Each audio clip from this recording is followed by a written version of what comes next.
আচ্ছা, এরা কি রোগাক্রান্ত? এরা কি মানসিকভাবে সংকটাপন্ন? বলছিলাম শুভেন্দু অধিকারী এবং ময়ূক রঞ্জনের কথা। আপনারা নিশ্চয়ই এরই মধ্যে এদের সঙ্গে পরিচিত হয়ে গেছেন। 5ই আগস্টের পর সম্ভবত তারা একটা বিশেষ রোগে আক্রান্ত। আমরা সবাই জানি যে 5ই আগস্ট বাংলাদেশে শেখ হাসিনার পতন হয়েছে, যেটা তিনি মনে করতেন এবং অনেকেই মনে করতেন যে তার কোনোদিন পতন হবে না, এবং ফেরাউনও সম্ভবত এরকম মনে করতেন। কিন্তু প্রতিটা চ্যাপ্টারেরই শেষ হয়, প্রতিটা অধ্যায় একসময় শেষ হয়ে যায়। আমরা হাসিনার পতন দেখলাম এবং দেখলাম যে শেখ হাসিনা ভারতে গিয়ে আশ্রয় নিয়েছেন। এবং শেখ হাসিনার এখন যেসব বক্তব্য আমরা শুনি, যদিও এটা আসলে মানে নিশ্চিত হওয়া যায় না যে এগুলি তারই বক্তব্য কিনা, কিন্তু তার নামে যেসব বক্তব্য শোনা যায় তাতে কিন্তু এখনো বোঝা যায় যে তিনি মানসিকভাবে স্থির হতে পারেননি। এবং যেটা আমি বলছিলাম, শেখ হাসিনা মনে করতেন যে কোনোদিন তার পতন হবে না। বেশি আমাকে বেশি কথা বললে সব বন্ধ করে দিয়ে বসে থাকবো। সেই প্রেক্ষাপটে শেখ হাসিনার যেসব মন্তব্য বা যেসব প্রতিক্রিয়া, এটা হয়তো আপনি মানতে পারবেন না, কারণ এতগুলি মানুষ নিহত হলো, এ নিয়ে কোনো অনুশোচনা তার নেই। এখনো তিনি মনে করেন আবু সাইদ পুলিশের গুলিতে নয়, আবু সাইদ মারা গেছেন ইটের আঘাতে আন্দোলনকারীদের। এবং এই ধরনের নিষ্ঠুর নির্মমতা এখনো তিনি করে যাচ্ছেন। এখনো তিনি বিশ্বাস করেন যে তিনি বাংলাদেশে ফিরে আসবেন, আবার ক্ষমতায় যাবেন। এবং একটাই কথা ইন্টারেস্টিং বলেছে যে ইউনূস সাহেবের যত সম্পদ আছে এগুলি মানুষের মধ্যে দান করে দিবেন। শেখ হাসিনার যে মনোজগৎ, এটা আমি বুঝতে পারি। যদিও বাংলাদেশের একজন নায়িকা নুসরাত ফারিয়া, সে একবার বলেছিল যে বাংলাদেশের সকল নারীর মধ্যেই, মেয়েদের মধ্যেই নাকি শেখ হাসিনা বাস করে। যদি সত্যি সেটা হয়ে থাকে, সেটা তো একটা ভয়ঙ্কর পরিস্থিতি। তবে সেটা যে হয় নয়, সে ব্যাপারে আমি শতভাগ নিশ্চিত।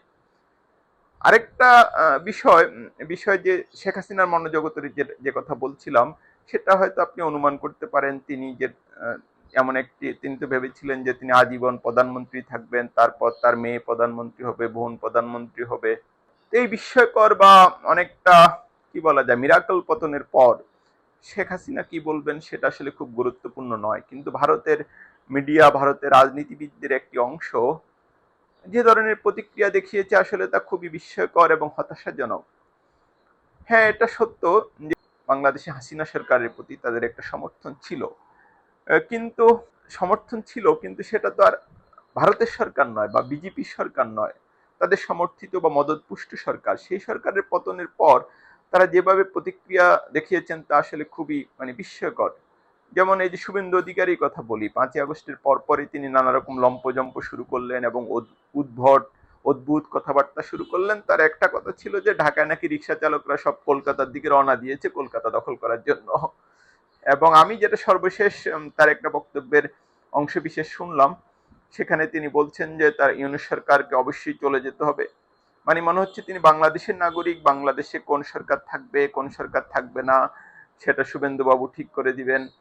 আরেকটা কথা উনার খুব ইন্টারেস্টিং লেগেছে আমার কাছে, উনি বলেছেন বাংলাদেশে অবশ্যই নিরপেক্ষ নির্বাচন হতে হবে। হ্যাঁ, এটা সত্য। গণতন্ত্রকামী মানুষ যারা গণতন্ত্রকে ভালোবাসেন, তারা পৃথিবীর যে কোনো দেশে নিরপেক্ষ নির্বাচন চাইতে পারেন এবং সেটা দোষের কিছু নয়। কিন্তু শুভেন্দু বাবুরা এতদিন বলতেন যে এগুলি বাংলাদেশের আভ্যন্তরীণ বিষয়, বাংলাদেশে কিভাবে নির্বাচন হবে না হবে সেটা বাংলাদেশ দেখবে। কিন্তু এখন তারা একদম ঘুরে গেছেন। এখন তারা ইউনূস সরকারের পতন চান, এখন তারা বাংলাদেশে নিরপেক্ষ নির্বাচন চান। আরেক যে সাংবাদিক আছে ময়ূক রঞ্জন, যিনি তার বিখ্যাত দৌড়ের জন্য এরই মধ্যে খ্যাতি লাভ করেছেন, খ্যাতি না কুখ্যাতি সেটা একটা ভিন্ন আলোচনা। কিন্তু আমি দেখলাম সর্বশেষ একটা ভিডিও ক্লিপে তার বক্তব্য দেখলাম খুবই ভয়ঙ্কর। এবং অতিথিদেরকে নিয়ে তিনি আলাপ করছেন বাংলাদেশে কিভাবে সার্জিক্যাল স্ট্রাইক চালানো যায়, বাংলাদেশকে কিভাবে গাজার মতো করে ফেলা যায়। মানে এরকম একটা আলোচনা কোন একটা দেশের টিভি চ্যানেল হতে পারে এবং সেই দেশের রাষ্ট্র সেটা এলাও করতে পারে? এবং ভারতীয়রা অনেকেই আমাদেরকে সভ্যতার জ্ঞান দেন, নানা রকম বুদ্ধি দেন, নানা রকম পরামর্শ দেন, সৎ সাংবাদিকতার কথা বলেন। সেই রকম একটা দেশে বসে তিনি একটা পাশের দেশে সার্জিক্যাল অপারেশন চালানোর কথা বলছেন এবং গাঁজা তৈরি করার কথা বলছেন। এবং আরেকটা যেটা সবচেয়ে ভয়ঙ্কর, সেখানে দেখলাম একজন অতিথি কটাক্ষ করছেন যে ভারতে সংখ্যালঘু বিশেষত মুসলিম থাকার কারণে ভারতের পক্ষে এটা অনেক কঠিন। মানে একটা দেশের টিভি চ্যানেলে এই ধরনের আলোচনা হতে পারে?